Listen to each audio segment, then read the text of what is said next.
जय हिंद छात्रों। छात्रों, इस वीडियो में हम जानेंगे विज्ञान का परिचय। अगर आप विज्ञान का परिचय पूरी डिटेल में जानना चाहते हो तो इस वीडियो में अंत तक बने रहना। तो शुरुआत करते हैं हम विज्ञान शब्द से ही। जो विज्ञान शब्द है छात्रों, ये शब्द दो शब्दों से मिलकर बना है। पहला है वी और दूसरा है ज्ञान। वी का जो अर्थ होता है वो होता है विशेष। वी का अर्थ होता है विशेष और ज्ञान का अर्थ होता है जानकारी। यानी कि विशेष जानकारी प्राप्त होना ही क्या कहलाता है? विज्ञान कहलाता है। तो विज्ञान के शब्दों को जब हमने तोड़कर देखा तो उसका अर्थ निकला विशेष जानकारी। यानी किसी भी पदार्थ के बारे में विशेष जानकारी प्राप्त होना ही या प्राप्त करना ही विज्ञान कहलाता है। तो यहाँ तक सभी समझ आ गया। तो विज्ञान कितने शब्दों से मिलकर बना है? दो, वी और ज्ञान। वी का अर्थ क्या है? विशेष, और ज्ञान का मतलब है जानकारी। अब ये सब तो आप जानते होंगे कि विज्ञान को इंग्लिश में क्या बोलते हैं। विज्ञान को इंग्लिश में बोलते हैं साइंस। साइंस। अब जो साइंस शब्द की उत्पत्ति हुई है वो हुई है साइंसिया नामक शब्द से। किससे हुई है? साइंसिया नामक शब्द से। अब जो साइंसिया शब्द है ये एक लैटिन भाषा का शब्द है। किस भाषा का शब्द है? एक लैटिन भाषा का शब्द है। इस प्रकार जो साइंस शब्द हुआ वो किस भाषा का शब्द हुआ? लैटिन भाषा का शब्द हुआ।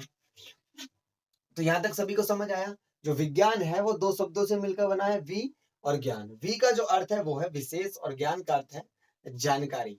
इन दोनों शब्दों को इन्हें जोड़ दे तो क्या बनता है? विशेष जानकारी। यानी किसी भी पदार्थ के बारे में विशेष जानकारी प्राप्त होना ही विज्ञान कहलाता है। और विज्ञान को इंग्लिश में बोलते हैं साइंस। और साइंस की जो उत्पत्ति हुई है वो ही एक साइंसिया नामक वर्ड से। और साइंस किस भाषा का शब्द है? वो है एक लैटिन भाषा का शब्द। इस प्रकार जो हमारा साइंस हुआ किस भाषा का शब्द हुआ? वो भी हमारा लैटिन भाषा का शब्द हुआ। अब बात करते हैं विज्ञान दिवस कब मनाया जाता है और क्यों मनाया जाता है, इसके पीछे का कारण क्या है। तो दोस्तों, इसके पीछे की कहानी बड़ी इंटरेस्टिंग है। देखिए, विज्ञान दिवस मनाया जाता है 28 फरवरी को। क्यों मनाया जाता है? विज्ञान दिवस मनाया जाता है रमन प्रभाव के कारण। रमन प्रभाव की खोज की थी सीबी रमन ने। सीबी रमन का पूरा नाम है चंद्रशेखर वेंकट रमन। और जब इन्होंने खोज की थी इसके 2 साल बाद यानी कि 1930 में इन्हें नोबेल पुरस्कार से भी सम्मानित किया गया था। तो इतनी बात भी आपको ध्यान रखनी है। तो विज्ञान दिवस कब मनाया जाता है? 28 फरवरी को मनाया जाता है। क्यों मनाया जाता है? रमन प्रभाव के कारण मनाया जाता है। रमन प्रभाव जो रमन प्रभाव की खोज किसने की थी? सीबी रमन ने की थी। और सीबी रमन ने खोज की थी 28 फरवरी 1928 को। और ठीक 2 साल बाद 1930 को उन्हें नोबेल पुरस्कार से भी सम्मानित किया गया था। यहाँ तक सभी को समझ आया? तो एक बार मैं आपको फिर से रिवाइज कराता हूँ। तो विज्ञान कितने शब्दों से मिलकर बना है? दो, वी और ज्ञान। वी का अर्थ क्या है? विशेष, और ज्ञान का अर्थ है जानकारी। विज्ञान यानी कि किसी भी शब्द के किसी भी पदार्थ के बारे में विशेष जानकारी प्राप्त होना ही क्या कहलाता है?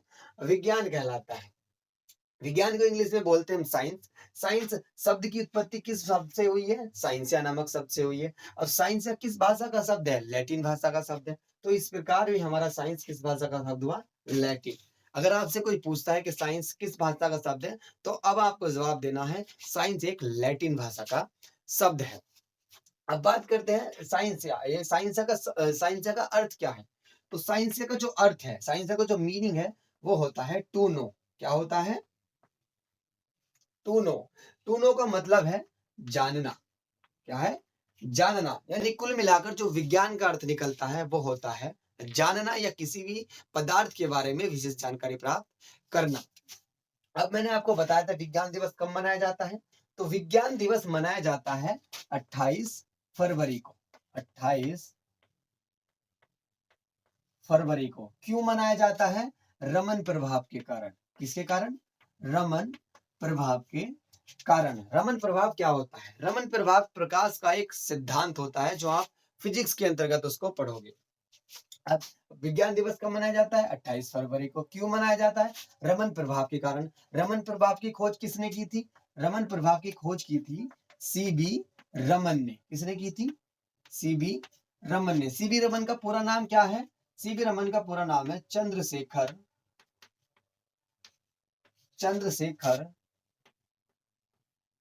वेंकट रमन।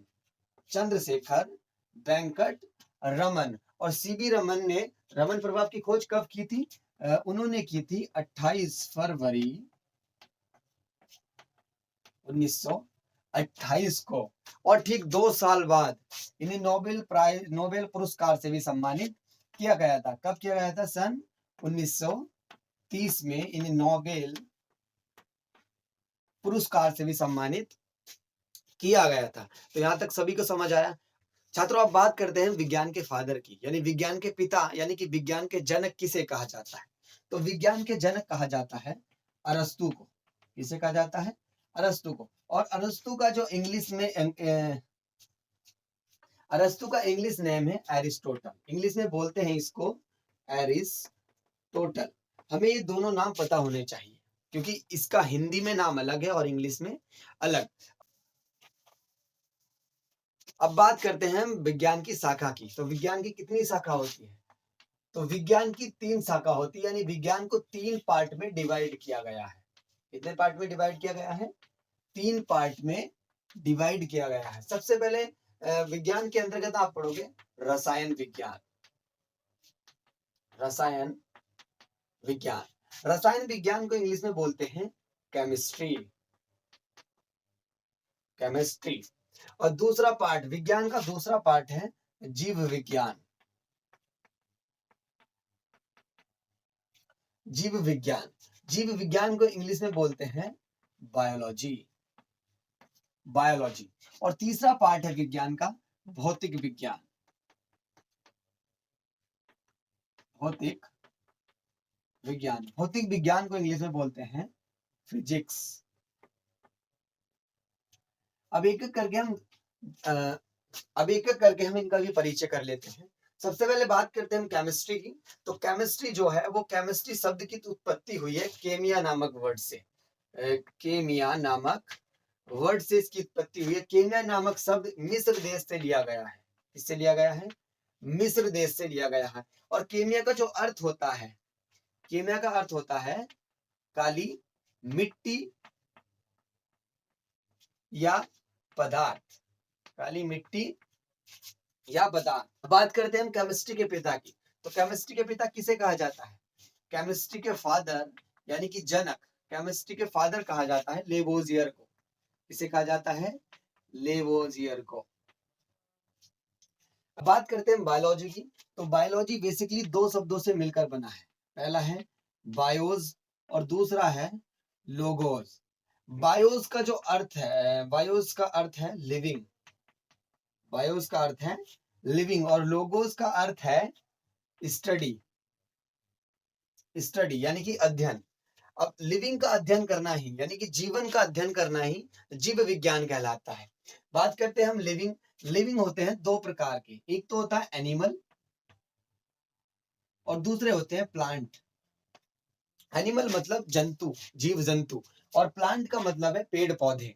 अब एनिमल यानी कि जीव जंतु क्या होते हैं? जीव जंतु वे होते हैं जो अपनी मर्जी से एक स्थान से दूसरे स्थान तक आ जा सकते हैं, कहीं भी घूम सकते हैं, तो उन्हें बोलते हैं एनिमल। जैसे कि हम किस कैटेगरी में आएंगे? हम एनिमल की कैटेगरी में आएंगे, क्योंकि हम अपनी मर्जी से कहीं भी आ जा सकते हैं। इसी तरह से शेर, चीता, कुत्ता, बिल्ली, हाथी, घोड़े, ये सब क्या है? ये सब एनिमल है।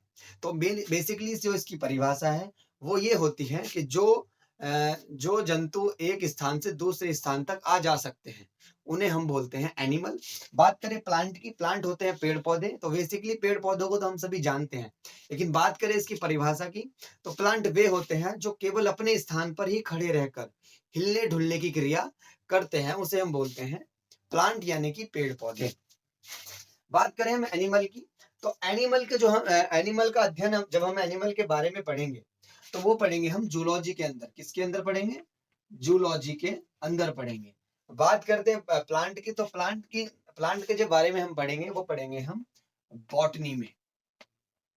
यानी कि इस हिसाब से हम ये समझ लें कि जीव विज्ञान के भी 2 पार्ट होते हैं, पहला जूलॉजी और दूसरा होता है बॉटनी। अगर हम किसी भी जानवर के बारे में या अपने ह्यूमंस बॉडी के बारे में, अपनी बॉडी के बारे में पढ़ रहे हैं जीव विज्ञान के अंदर, तो हम समझ जाएंगे हम विज्ञान की कौन सी शाखा, जीव विज्ञान की कौन सी शाखा का अध्ययन कर रहे हैं। तो हम उस टाइम जूलॉजी का अध्ययन कर रहे हैं। अगर बात करें हम प्लांट की या किसी पेड़ पौधे के बारे में हम जानने लगे या पढ़ते हैं हम, तो जीव विज्ञान में जब हम किसी पेड़ पौधे के बारे में पढ़ेंगे तो हम समझ जाएंगे कि हम जीव विज्ञान की बॉटनी का अध्ययन कर रहे हैं। अब सबसे पहली बात हमने जाना कि विज्ञान के पिता कौन, विज्ञान के पिता है अरस्तु।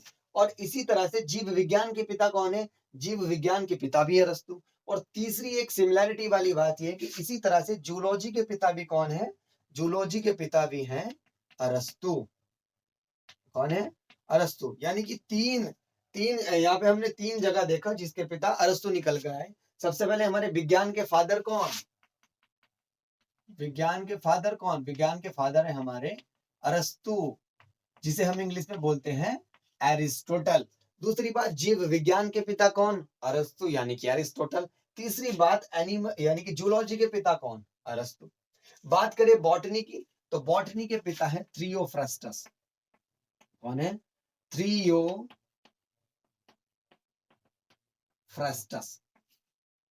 थ्रियोफ्रस्टस। अब बात करते हैं भौतिक विज्ञान की, तो फिजिक्स की जो उत्पत्ति हुई है वो हुई है फ्यूसिस नामक वर्ड से। फ्यूसिस नामक वर्ड से, किस वर्ड से उत्पत्ति हुई है इसकी, फ्यूसिस नामक वर्ड से इसकी उत्पत्ति हुई है। फ्यूसिस का अर्थ होता है नेचर। क्या होता है, नेचर यानी कि प्रकृति, प्रकृति। अब जो प्रकृति यानी कि नेचर है वो 2 प्रकार का होता है। तो नेचर यानी कि फिजिक्स को हमने 2 भागों में बांटा है। कितने भागों में बांटा है, 2 भागों में बांटा है। एक तो है एंशिएंट फिजिक्स, एंशिएंट फिजिक्स, और दूसरी है मॉडर्न फिजिक्स, मॉडर्न फिजिक्स। तो एंशिएंट फिजिक्स के जो फादर हैं, एंशिएंट फिजिक्स के जो फादर हैं वो तो है न्यूटन। कौन है, न्यूटन। बात करें मॉडर्न फिजिक्स के, तो मॉडर्न फिजिक्स के जो फादर हैं उन्हें कहते हैं आइंस्टीन को,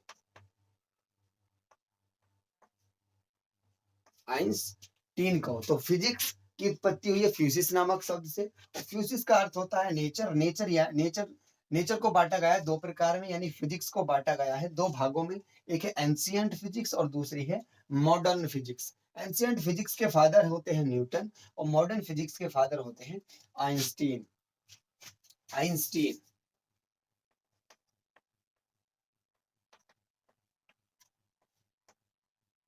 आइंस्टीन। छात्रों, इस तरह से मैंने आपको साइंस का इंट्रोडक्शन पूरी डीपली समझा दिया है। अगर आपको वीडियो अच्छी लगी है तो वीडियो को लाइक करना, चैनल को सब्सक्राइब करना और अपने दोस्तों के साथ शेयर करना। मिलते हैं दोस्तों अगली वीडियो में, तब तक के लिए जय हिंद, वंदे मातरम।